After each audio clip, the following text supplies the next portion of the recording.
YouTube! Welcome back to another collab from the subathon. We are here joined by who?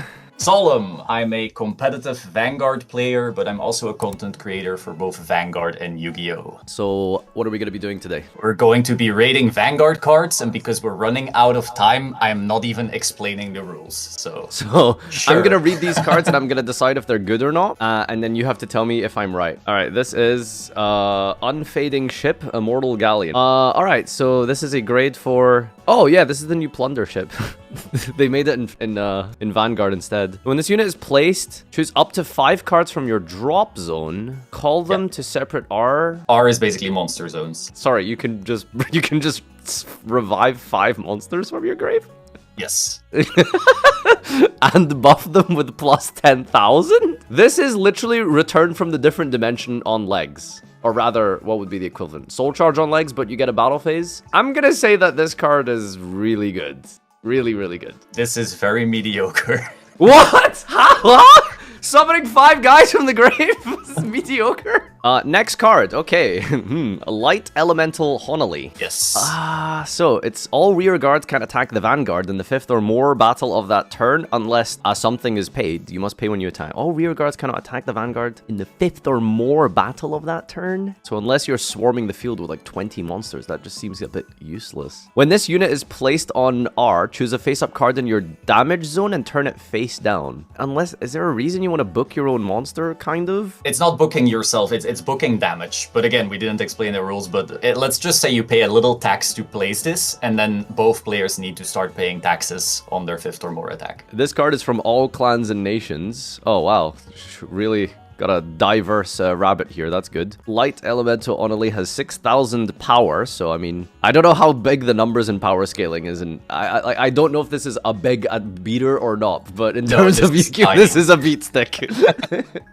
I'm not really seeing why this is good. Unless like making taxes being paid is strong on the 5th battle. So I'm gonna say that this card sucks. So this card is sometimes, depending on the format, insane and sometimes completely garbage. It is basically a mini floodgate, but not as toxic as in Yu-Gi-Oh! This is Chronovizer Heritage. Oh boy, grade 4. I blurred out some reminder text. 15,000 plus power auto. Choose 4 other face-up Zodiac Time Beasts from your G zone and turn them face down. So I assume that's like resetting the cards in your grave to use again at some point, probably? So imagine if you like use the Link monster, it would go straight back to your extra and then go face up, and now you can no longer use it. But this it goes back to the face-up extra deck. Oh, and then we can pen summon the Link monster is what you're saying. Exactly. Master Rule 6 leaked. Okay. So just in general, I feel like just resetting extra deck guys sort of is like probably really good, right? I mean, you get to like use the guys again if you can't use them again in Vanguard, right? Whereas this guy lets you use them again. Skip the ride phase of the ride phase. What the hell? There's a ride phase? I mean, yeah, going fast makes me feel alive. Skip the ride phase of that additional turn at the beginning of the main phase. Stride this card on your something. So this is either a big debate or it's like actually insane to be able to just reuse your like other cards from your deck. Yeah, it's one or the other. It's like really good or really bad. So I don't know how good it is to recur previous boss monsters, but I assume it's probably... I'm gonna say this is a really good card. So when it came out in 2018, it was a very strong card, but now it is too slow. But what's interesting is you thought of the flipping 4 face down rather than the fact that this card reads you get an additional turn. Oh, wait, hang on. That's actually pretty important. So this is really broken, but it's been power crept. Yes, exactly. All right, I like this one. This is a grade 2 10,000 attack Choco Love Heart Alette. Okay, so we had to include one, you know. Hand, it can be called as a grade 1. Okay, so I feel like that means you can pay costs using your hand, right? Instead of like mana or grades. When placed, look at the top card of your deck and call it to R or put it into your soul. Okay.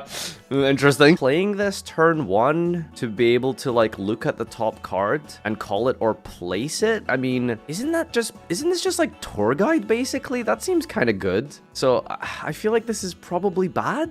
Is that your final answer? Yeah, I think this is bad. Okay, this card is broken.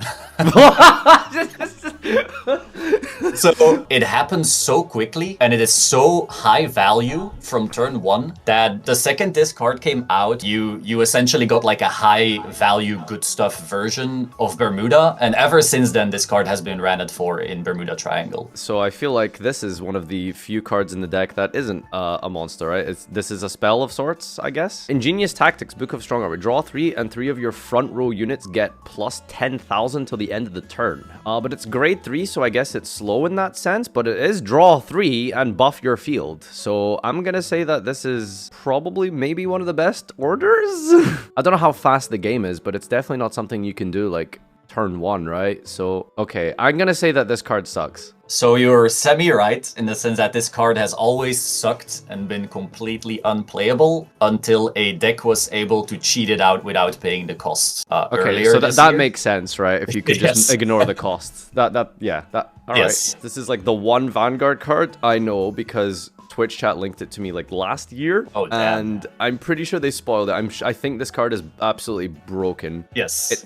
The way I would once again make it a Yu-Gi-Oh reference, imagine there's a new master rule and it says you can only special summon after turn 4. But then this card is released and says discard 1 vanilla, you may now special summon from turn 1 and also draw 2. And this card and its effects can all be negated. Oh, wow. Okay. Next one. I mean, this thing is shiny. It's called Evil God. There's like 20,000 words here. 15,000 plus power. This card just looks broken, but let's have a look. It is grade 4. When a card is put into your soul, all of your front row units get plus 3,000. Search your deck for up to 2 cards. Put them in your soul and shuffle your... Oh, I like how it says shuffle. Is this how old this is? Where, like, you have to confirm that you shuffle? I assume you have to shuffle when you search, yeah, right? you have to. So this guy sounds like tour guide for 2 monsters, doesn't negate the effects, and gains their effects. Okay, it's grade 4, but it seems to have a low cost. I'm gonna say that this is, like, one of the most broken cards ever made in Vanguard. Like, this seems unreal. Yeah, you're right. This broke the okay, game right. multiple times. Wow. I mean...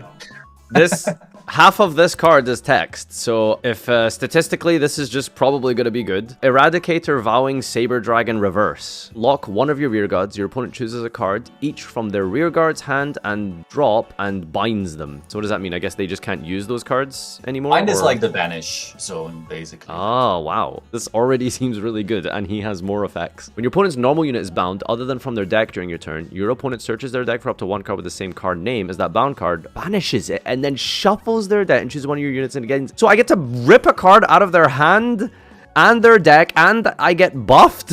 If your opponent didn't banish a card, it gets 10k instead. When this unit attacks, if you have 1 or more cards with the Vowing in its card's name in soul, choose one of your rear guards and up it. What does that symbol mean? If you attack, your rear guard goes to defense, essentially, and then only when it's back in attack, it can attack again. It has the Boral Sword effect. This is grade 3. It's Trish for like the hand and deck. It buffs your field, and it's Boral Sword. Like, this is absurd, right? Like, this is absolutely insane. Is that your final answer? That is my final answer.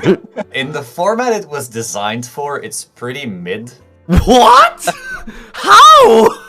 It just doesn't do that much. It's not bad, but it's like, you know, part of a rogue deck, let's say. Yo, this looks like a Pokemon. Dragon of Death Guard and Zoa.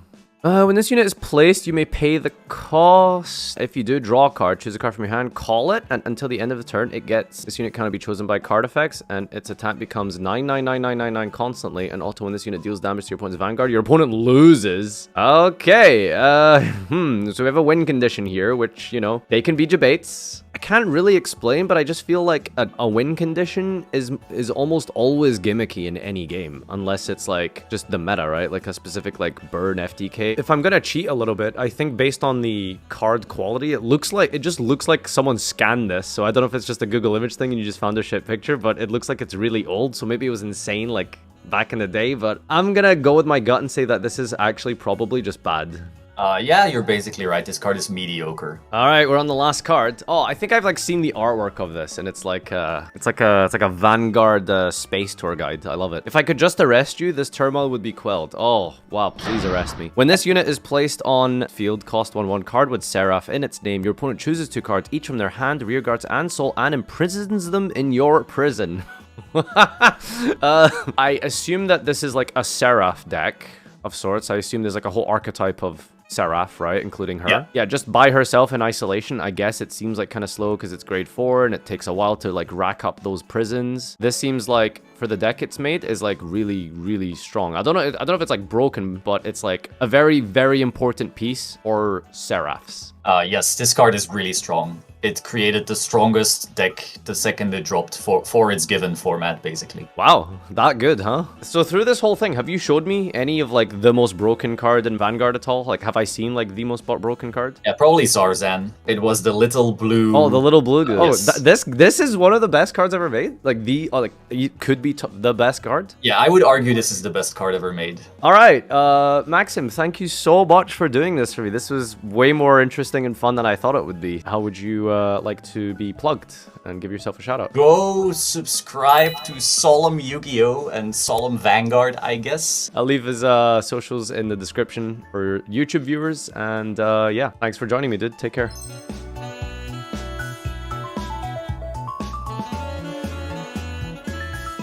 But I am not a Windows user. Well, I don't know. Press Mac button, Alt F4 and turn it off, I guess. Like, that's all I can suggest. Windows. He's a Mac user, chat.